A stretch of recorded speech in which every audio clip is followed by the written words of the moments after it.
And good evening, everybody. I'm Kana Whitworth here in Los Angeles, and we begin here with President-elect Donald Trump rapidly filling his second administration as he hopes to return to the White House. Trump just a short time ago announcing he's nominated former Arkansas Governor, Republican Governor Mike Huckabee to be U.S. ambassador to Israel. Now, that's a key position as tensions soar in the Middle East. Sources also telling ABC News the president-elect is expected to appoint Republican Florida Senator Marco Rubio to be Secretary of State. Now, it's all part of a flurry of new staffing decisions, including Republican Florida Congressman Mike Waltz as a national security advisor and former New York Republican Congressman Lee Zeldin to head the EPA. Now, this as Trump prepares to return to the White House for the first time in 4 years tomorrow for a meeting with President Biden. ABC News senior White House correspondent Selena Wang is joining me now live from West Palm Beach, Florida, tracking this Trump transition. And we keep mentioning here it is certainly happening rapidly. Selena, what are we learning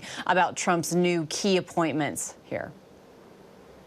Yeah, Kana, this is happening so swiftly and much faster than 8 years ago when Trump was assembling his team. So he's clearly learned lessons. And what is evident is that he is picking loyalists around him, people who he believes are going to carry out his demands. Now, the latest appointment we heard about was the ambassador to Israel. This is, of course, critical as the conflict continues to rage in the Middle East. And he's picked the former Arkansas governor, Mike Huckabee, who is a staunch defender of Israel and has also expressed support for the Israeli settlement movement. Now, we're also learning about other top foreign policy positions. Sources tell us that he's expected to name Senator Marco Rubio as his Secretary of State. Now, this is really seen, Kana, as a more establishment conventional pick. Rubio has deep foreign policy experience. He sits on that Senate Intelligence Committee as well as that Foreign Relations Committee. He's a hawk on China, Iran, and Venezuela. While he did have a testy relationship with Donald Trump back in 2016 when they were rivals, they've since grown very close, and Rubio has also campaigned for Donald Trump out on the trail earlier this year.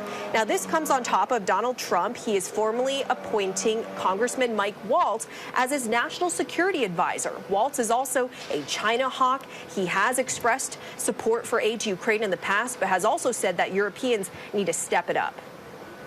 And Selena, it sounds like Trump is going to head to the White House tomorrow to meet with President Biden, but that he also may stop and meet with some House Republicans as well. What's the latest on what we know tomorrow?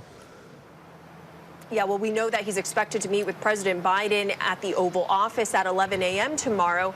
And this is going to be a big moment. It will show the world that there's going to be a smooth transition of power in the United States. President Biden has made clear that he's going to direct his administration to make sure that this is a smooth transfer. This is, of course, something that Donald Trump did not do for President Biden back in 2020. And we are learning also from sources that Melania Trump is not expected to travel with Donald Trump to Washington tomorrow, even though we're told that First Lady Jill Biden extended Melania Trump an invitation. In terms of the contents of this meeting, in addition to that transition process, we're told that they're going to discuss both domestic and foreign policy issues. President Biden is expected to make the case to Donald Trump for why he needs to stand by Ukraine and why pulling support from Ukraine would lead to more instability in Europe and around the world.